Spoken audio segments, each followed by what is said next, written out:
You ask Tiger to calculate. This deals with finding the midpoint between 2 points. The midpoint between the 2 points is 21.5, negative 26.5. Let's solve it step by step. Plot the 2 points and calculate the midpoint using the formula. The coordinates of point 1 are, x1 equals 66, y1 equals 41. The coordinates of point 2 are, x2 equals negative 23, y2 equals negative 94. PM represents the midpoint of the 2 points.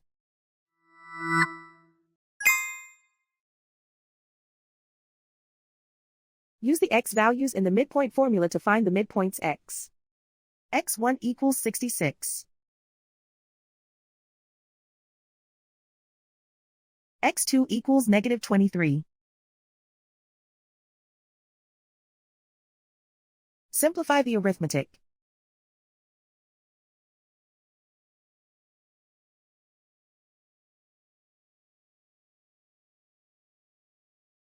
Use the y values in the midpoint formula to find the midpoints y.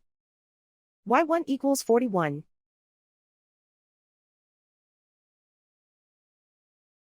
y2 equals negative 94.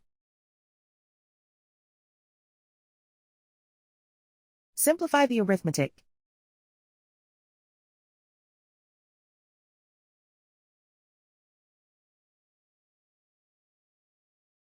And so, the midpoint is 21.5, negative 26.5.